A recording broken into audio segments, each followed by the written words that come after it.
Hey, we've been computing the derivatives of various functions using the definition of the derivative, and there's no way around it. It's a lot of work. Imagine I gave you a function like this and asked you to take the derivative of this function using nothing but the definition of the derivative. Well, maybe you could do it, maybe you couldn't. It sure wouldn't be pleasant. There would be lots and lots of work to do there, and chances are we would get bogged down somewhere along the line. And so what we really need is sort of a bag of tricks that let us take the derivatives of functions that are a little bit more complicated than the ones we were looking at without having to revert to the definition of the derivative each time. Some rules that make it easier to take derivatives. And so we are going to start populating that bag of tricks today by looking at how to take the derivatives of polynomial functions. A good place to start. And to take the derivatives of polynomial functions, we're going to need four things. And the first is we're going to need to know how to find the derivative of x to the n, where n is a natural number. So that notation there says n, an element of the natural numbers, meaning 1, 2, 3, 4, 5, etc., but not -6 and not a half and not pi. So just the natural numbers. So we'll need that. Polynomials don't just include these x to the n terms, but they usually have some coefficient. For example, not just x to the fifth, but 9x to the fifth. So we'll need to figure out how to take the derivative of a constant times x to the n. And it turns out that for no extra charge, we can figure out how to take the derivative of a constant times any function. So that's what this next step is. The derivative of a constant times a function, the c is any real number. Again, polynomials don't just have a single term. It's not just x to the fifth or 9x to the fifth. It's 9x to the fifth plus 4x to the seventh plus something or other. And so we need to know how to take the derivative of sums of two functions. If you have two different functions, how do you take the derivative of the sum of those two functions? So we'll figure that out. And then one more thing. Polynomials tend to end with plus 13 or something like that. So we'll need to know how to take the derivative of just a constant on its own, just some real number on its own. And once we have all these four things, we'll be able to take the derivative of any polynomial. Once we have rules for all of these four things, that will make it easy to take the derivative of any polynomial function. I'm going to start with the fourth one because the fourth one is easy. The derivative of a constant is 0. How do you know? Well, go off and apply the definition for the derivative of any function to just some constant function, and you'll see it automatically. So I'll let you do that part on your own. Or more intuitively, take a look at the graph of the function y equals c, or f of x equals c. It's a horizontal line through the point y equals c. And so the slope of a tangent line anywhere is precisely this horizontal line. It's the same line. And so the slope of a tangent line is 0 anywhere to this line. And so that's why the derivative of a constant is 0, because the derivative gives you the slope of a tangent line, and the slope of a tangent line to this line is always 0. So that's the fourth one. The second and the third won't be too bad. The first is sort of the heart of what's going on when we're taking the derivative of a polynomial. We need to know how to take the derivative of x to some power, in particular x to some natural number power. Well, how do you do it? We really have no choice except to use the definition of the derivative. It's the limit as h goes to 0 of the function evaluated at x plus h. Well, this function x to the n evaluated at x plus h is x plus h to the n. And then you subtract the function, that's subtracting x to the n, all over h. So if we can figure this out, then we will have the derivative of x to the n. And we've done problems like this before, but when we've done them, the n has been some particular number like 2 or 3. And we've been able to do the algebra. But in this case, how do you compute x plus h to the n? And the answer is you use Pascal's triangle. And I've started to draw Pascal's triangle off on the right, but the important thing to understand is that Pascal's triangle goes on forever. I've only written the first 5 rows. We're not interested in the first 5 rows in particular. We're interested in the nth row. And although we might not be able to write out the nth row precisely, there are some things that we can say about it. In particular, it certainly starts and ends with a 1. And we also know that the number after the 1 is an n, just like the 5th row starts out 1, 5, and the 3rd row starts out 1, 3. The nth row starts out 1, n, and ends n1. And then there are formulas to compute the stuff in the middle, but for now we're just going to call the stuff in the middle the stuff in the middle. And amazingly, it will turn out that this will be enough to allow us to actually compute the value of this derivative. So let's plug in x plus h to the n into this formula for the derivative. It starts off by Pascal's triangle as 1 times x to the n, which I've just written as x to the n, and then n, the next coefficient, times x to the n minus 1 times h, and then something, we don't know what it is, I'm going to call it smiley face here, times x to the n minus 2 times h squared, and a bunch of other terms after that. And finally, we come down to something that I'll call frowny face, just some number, times x squared times h to the n minus 2. And then there's that second to last term, the n times x to the first times h to the n minus 1, and 1 times h to the n. So this whole expression right here is x plus h to the n. That's all we've done so far. And then to complete the numerator, we just have to subtract x to the n. And then to complete the whole expression, it's just all that divided by h. And yes, I understand that there are a lot of terms in the middle that we don't know what they are, and we don't know what the constants are, but it will turn out not to matter. And I'm sorry I had to erase most of Pascal's triangle here. I'm going to erase the rest of it in a second so that we can actually finish this algebra and come up with an answer. As so often happens, the x to the n's cancel here. And I hope you're not disturbed by the choice of smiley face and frowny face as constant names. You could have called them whatever you like. C, D, Fred, Barney. It doesn't really matter. I've settled on smiley face and frowny face just because it entertains me. But once the x to the n's have canceled, a beautiful thing has happened. Every other term in the numerator has an h in it. And so, just as we usually do, we can factor an h out of the numerator. And that's what I've done here, and you can see that each of the exponents for h has gone down by 1 because we've factored out an h. And now the h's cancel, and we're actually in good shape to take this limit. Because to take this limit, all we have to do is now we can plug in h equals 0, where we would no longer be dividing by 0 like we would in the step before.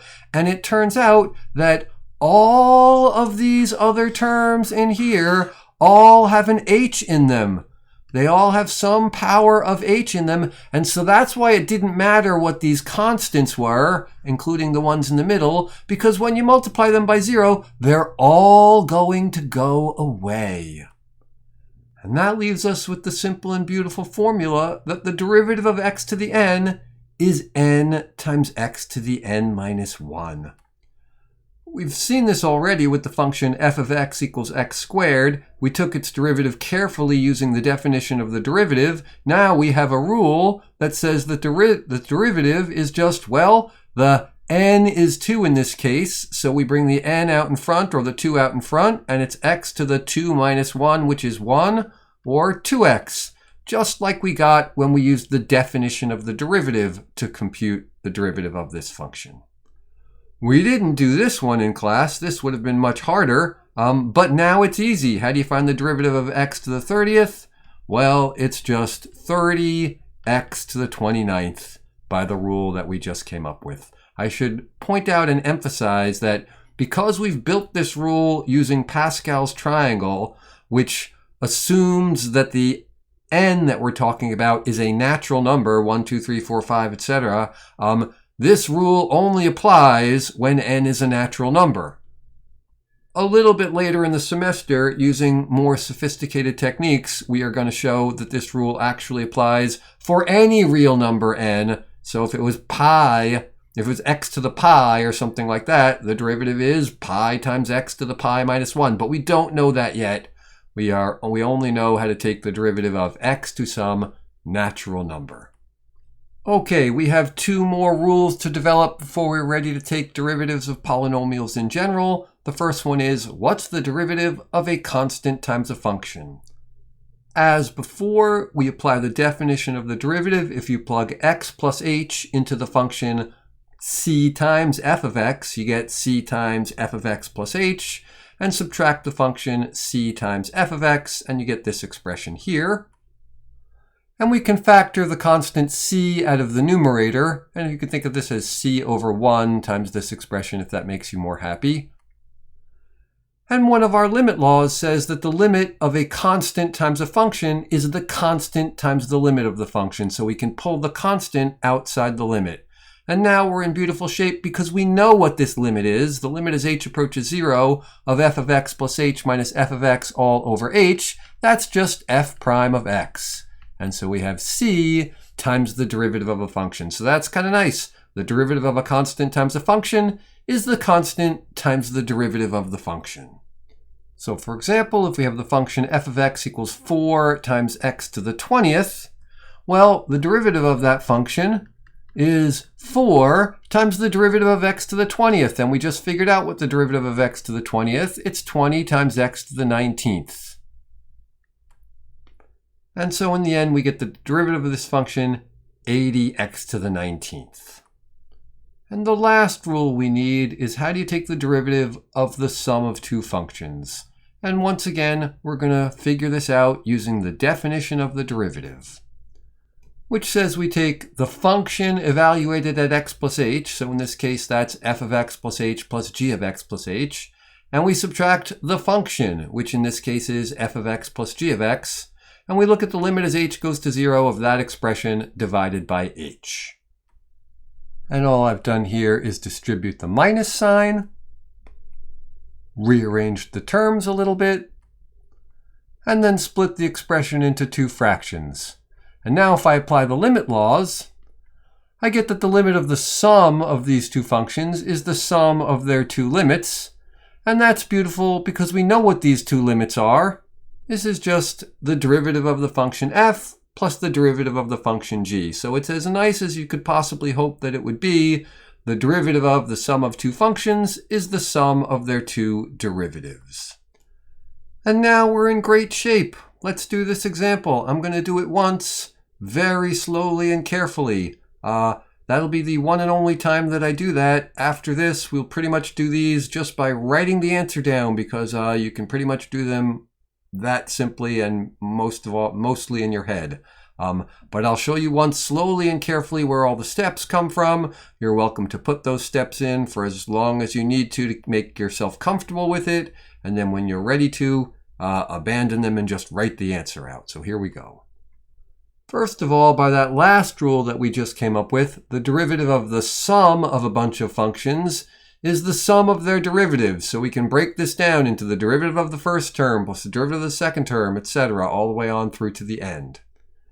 And then by the rule that we came up with before that, we can pull the constants out of the derivative. So the derivative of 12 times x to the 5th is 12 times the derivative of x to the 5th, etc.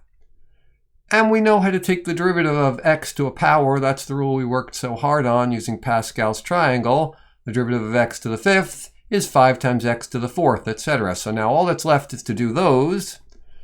And I suspect you have no trouble with the first few. The derivative of x to the 5th is 5x to the 4th. The derivative of x cubed is 3x squared. The derivative of x squared is 2x, or 2x to the 1st. The derivative of x, you might have to think about for a second. Think about that as x to the 1st. And you get that its derivative is 1 times x to the 0. And x to the 0 is just 1. And so that's just 1. So that's going to be 3 times 1 there. Or you can think of it, and probably I should have showed you this earlier, you can think of it as just, what does the function y equals x look like? Well, it's a line through the origin with slope 1, and so the derivative of x is 1 from a graphical sort of perspective as well. And then lastly, there's the derivative of the constant. The derivative of a constant is 0. That was the first thing that we showed.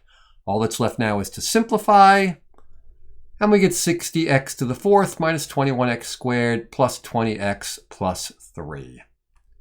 And as I said already, put in these steps for as long as you need to until you're comfortable. I suspect that before too long, most of us will be able to go straight from this thing right here to that thing right there. We'll see this function, and then we'll just write that derivative just by taking 5 times 12 and getting 60 and getting 60x to the fourth for the first part and doing it in our head and going without all those steps in the middle right to the answer, that's fine.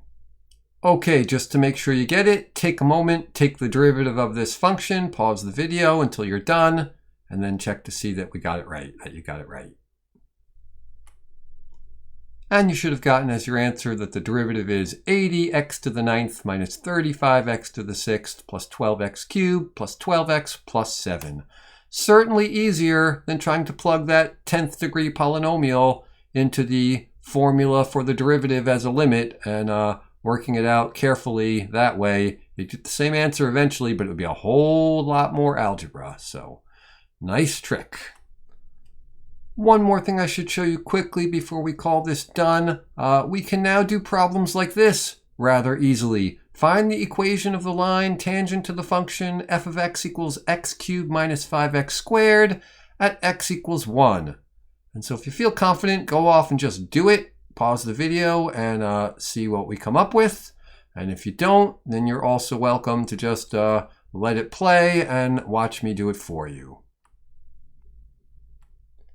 The key is that the derivative tells us the slope of a tangent line at any point. And so the derivative evaluated at 1 tells us the slope of the tangent line at 1. And so what we need to do is figure out what is f prime of 1.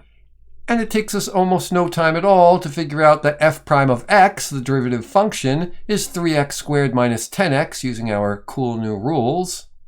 And plugging in x equals 1, we get the derivative evaluated at 1 is negative 7. And since the equation of a tangent line is y equals mx plus b, where m is the slope, we have that y equals negative 7x plus b, and all that's left is to figure out what b is equal to. Well, to do that, we need x and y values to plug in here so we can solve for b. We have the x value. We need to figure out the y value. That's what the function tells us. The function tells us for any given value of x, what's the value of y? And so a quick computation tells us that when x is equal to 1, y is equal to negative 4. And plugging those in, we get negative 4 equals negative 7 times 1 plus b, or 3 is equal to b. And so the tangent line is y equals negative 7x plus 3. Okay. If you found that half as cool as I did, then you found that pretty cool, because I found that pretty cool. You are in good shape to start your homework, but you are not in good shape to finish your homework. You also need to watch the next very short video on higher derivatives, and then you'll be ready to complete your homework. But you should be able to get at least halfway through with what you just did. All right, see you soon.